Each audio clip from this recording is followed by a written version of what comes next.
Breaking news today, you can ask the NATO Secretary General who started the war in Ukraine.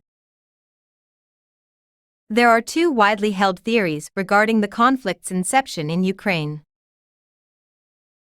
Vladimir Putin, in this telling, is an aggressive dictator on par with Adolf Hitler. He plans to restore the Soviet Union by absorbing Ukraine and posing a threat to the Baltic states, Poland, and other countries to the west. These stories came from Washington and Brussels. Many European leaders have reiterated this, and it has been widely reported.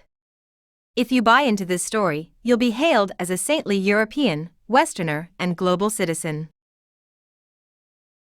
According to the competing narrative, Putin invaded Ukraine because he saw it as a threat from the West, particularly due to the country's increasing militarization.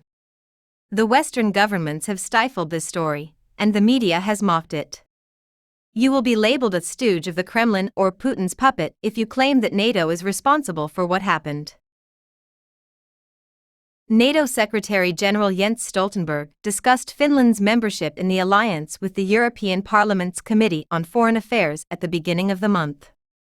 He made fun of Vladimir Putin in the moment. Economist Jeffrey Sachs of Columbia University called it a Washington gaffe. That he unintentionally let the truth slip, as the saying goes.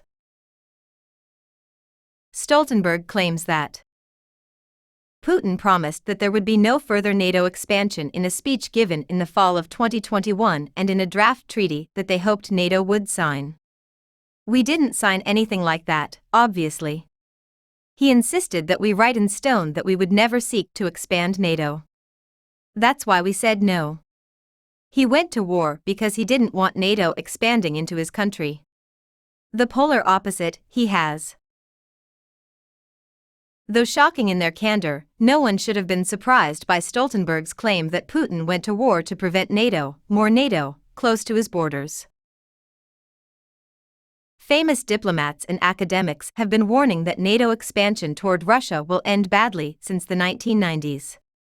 3 former U.S. ambassadors to Moscow, Jack Matlock Jr., who helped negotiate the end of the Cold War, William Burns, who currently heads the CIA, and George Kennan, who developed the strategy of containing the USSR, all warned against NATO expansion. The expansion of NATO was also opposed by prominent hawks. Among them are Richard Pipes, a fervent anti-communist Harvard professor, and Paul Nitze, the architect of U.S. military policy during the Cold War and author of the classified document NSC-68.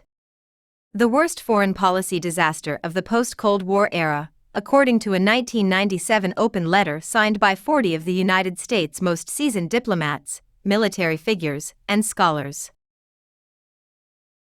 In a private email to the Secretary of State and other high-ranking officials in 2008, Ambassador Burns stated, "Ukrainian entry into NATO is the brightest of all red lines for the Russian elite, not just Putin." This was just months before NATO offered an open door to Ukraine and Georgia. Thus, the leak from Stoltenberg should not have come as a shock to anyone. The U.S. National Intelligence Council concluded in late 2008 that by inviting Ukraine to join NATO, the alliance increased the likelihood that Russia would annex Crimea and invade the rest of Ukraine. John Mearsheimer, a prominent political scientist at the University of Chicago, famously predicted in 2014 that Russia would wreck Ukraine rather than allow it to become a Western military bulwark on Russia's border if the United States did not change its policy toward Ukraine. The current war is not only ruining Ukraine but also increasing the potential for nuclear conflict. The Russian government would never make such a claim.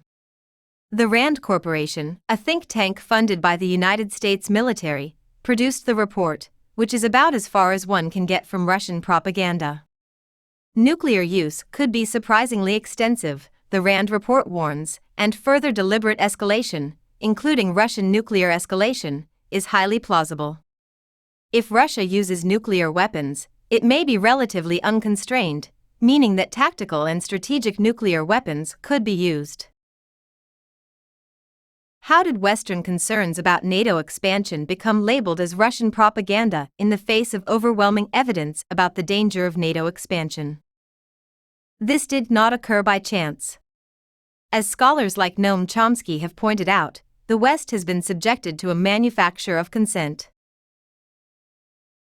A war was forced upon us. Elites in democracies lack the power to impose their will on the populace. Instead, they use their considerable influence to manufacture support for their preferred policies among the general public. These policies are frequently unbelievable in their danger, cruelty, and ineptitude. A study conducted by researchers at Brown University estimates that over 3 million people have lost their lives due to U.S. wars fought since the 9/11 attacks on the World Trade Center. The current crisis in Ukraine can only be resolved in one way.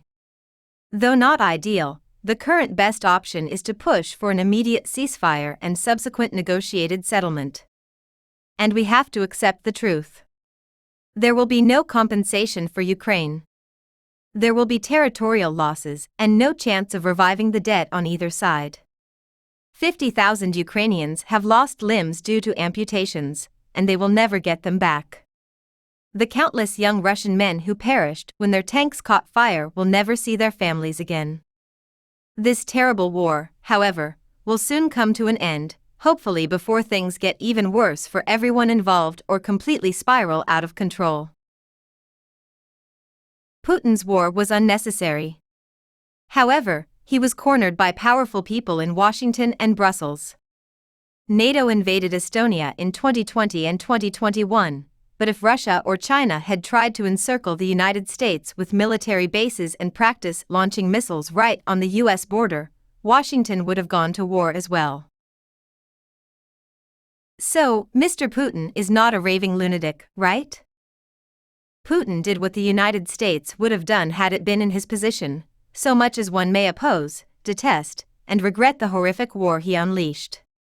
If they had the ability to do so, most other countries would have done the same. Despite Stoltenberg's comments, Washington and EU foreign policy elites appear psychologically incapable of admitting the truth. These leaders, instead of accepting responsibility for the disaster they've caused, will double down and push the same narrative even more forcefully. Vice President Biden recently did this at the United Nations. This war must end immediately, and it is up to the people of Europe, the United States, and the global majority, as well as those leaders who possess intelligence, integrity, and an independent mind, to take the initiative. IDN In-Depth News. Available in English, German, Italian, Polish, Danish, Slovenian, and Dutch. Benjamin Abelo's How the West Brought War to Ukraine has been translated into a total of 8 languages. Before, he dealt with nuclear arms issues while working in Washington, D.C. His Yale degrees are in medicine and European history. Researching traumatic experiences, such as those sustained in war, is another of his passions. Email him at b.abelo.2022@gmail.com to get in touch with Abelo. Pictured is the NATO Secretary-General speaking to the European Parliament's Committee on Foreign Affairs in early September 2023. EU Interest Acknowledgement. The International News Syndicate, IDN, serves as its flagship organization.